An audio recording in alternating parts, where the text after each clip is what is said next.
বলে দিলেন, আমার সাহাবীরা শুনে নাও, তুমি বাড়িতে যদি ভালো সবজি রান্না করো, তরকারি রান্না করো, মাছ মাংস যদি রান্না করো, ওই মাছ মাংসের তরকারি রান্না করতে অন্তত একটু ঝোল তুমি বেশি করে দিও। ঝোল বোঝেন? আমরা ঝোল বলি, আপনারা সুরা বলেন মনে হয়, কি বলেন?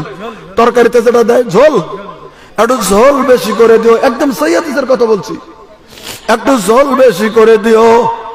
তোমার অন্তরে যদি না চায়, তোমার পুরুষের মানুষকে তুমি অরিজিনাল তরকারিটা দেবে না, মাছটা দেবে না, মাংসটা দেবে না, তুমি একটু ঝোল বেশি করে দিও। তোমার গরিব পড়শির বাড়িতে একটু ঝোল তুমি পৌঁছে দিও।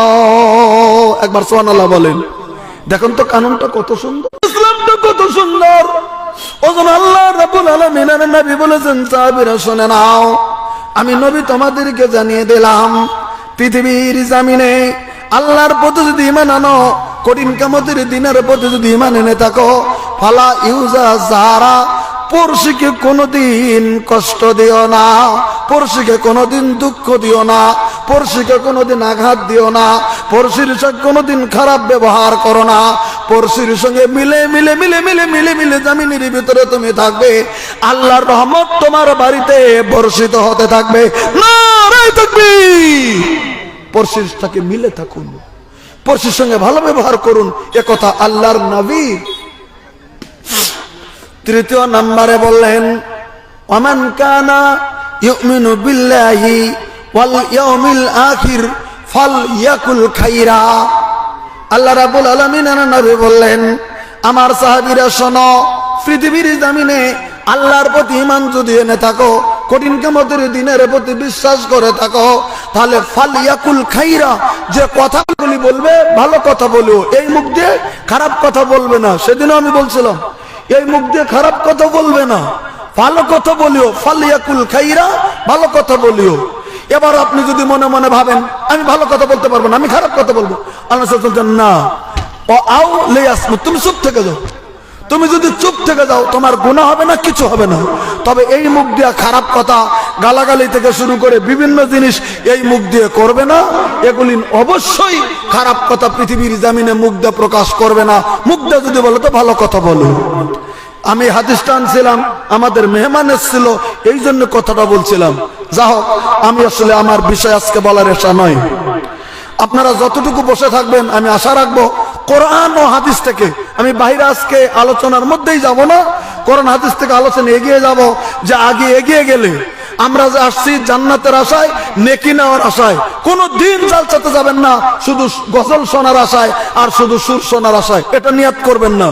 আপনারা যাবেন কোরআন হাদিস শোনার আশায়, তারপরে গজল হবে, শুনবেন, সেটা আলাদা কথা। নিয়াত করে যাবেন কোরআন হাদিস শুনবো, আমল করব। কি জান আপনাকে লেখে রাখেন, এখন এটা দোয়া করতে গেলে জালসা শেষ হয়ে যাবে। লেখে রাখেন, কি আছে দোয়া শেষে করবো, আমার তো আর আদায়ের পালা নাই না। আপনারা কি বলেন কথাটা? এখন আদায় শুরু করে দিলেই তো জালসাটা মারা। আপনারা কিছু শুনবেন মাসলা মাসাইল, আমি আপনাদের কাছে হাতে পায়ে ধরবো। আমি আপনারা আমার ভাই বন্ধু, আপনাদের কাছে আমি হাতে পায়ে ধরবো। এখন 11টা 12 মিনিট বাজে, তো আমাকে সময় না দিলেও আপনারা 48টা মিনিট, তার মানে 12টা পর্যন্ত, 12টা নয়, হ্যাঁ 12টা পর্যন্ত, তারপরে আমরা সময়ের গতি বুঝে দেখে নেব। এইটুকু সময়, এই 50 মিনিট সময় আপনাদের কাছে আমি ভিক্ষা চাই শেষের বক্তার অবস্থাতে। আমরা অত বড় বক্তাও নয় জার্জিসের মতো যে লোক অমরি করে থাকবে।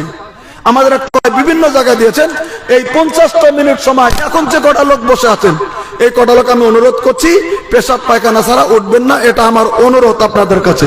এত আমি আপনাদের মেহমান হিসাবে আপনাদের কাছে আমি চেয়ে নিচ্ছি এই জিনিসটা। টাকা পয়সা না দিলেন সেটা আপনাদের ব্যাপার, সময়টা শুধু আমাকে একটু দেবেন। এবার আসুন, আমি বলতে চেয়েছিলাম, আল্লাহ রাব্বুল আলামিন আমাদেরকে পৃথিবীর জমিনে মানুষ করে বানিয়েছেন। আমরা এই যে নাসিহত শোনার জন্য এসেছি, একটা খুশ খবরই নিয়ে যাই আমরা। তাহলে সর্বপ্রথম আল্লাহর নবী বলেছেন, আজকে যারা বসছি, যে কটা লোক এখন পর্যন্ত বসে আছি, আল্লাহর নবী বলছেন, সালাসাতুন লা তারা আয়ুনিহিমুন নার।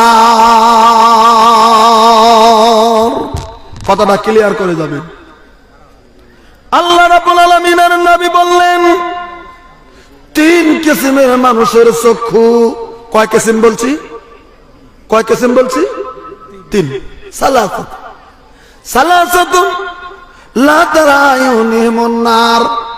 আল্লাহ রাব্বুল আলামিনের নবী বললেন, আমি নবী তোমাদেরকে জানিয়ে দিলাম, তিন কিসিমের মানুষের চক্ষু কোনদিন জাহান্নামের আগুন দর্শন করবে না। তার মানে হাসরের ময়দান থেকে তারা তিন কিসিমের মানুষ তারা জান্নাতে ঢুকে যাবে। একটাবার সুবহানাল্লাহ বলেন, একটু বলেন না সুবহানাল্লাহ। কয় কিসিম বলছি? তিন কিসিম। আরে দু চারটা লোক সুবহানাল্লাহ বললেন আল্লাহ থাকলে হয়ে গেল, বেশি না বললেন, আস্তে আস্তে বলবেন। যেন আসামে যান জোরে শুনবেন, আর বাংলাদেশের খবর দেখলে তো দেখতে পারবেন তারা কত জোরে বলে। তিন কিসিম বললেন আল্লাহ রাব্বুল আলামিনের নবী। এবার আমরা যদি প্রশ্ন করি কোন কোন কিসিমের কথা নবী বললেন, এক নম্বরে আল্লাহ রাব্বুল আলামিনের নবী বললেন, আইনুন হারাসাত আন সাবিলিল্লাহ।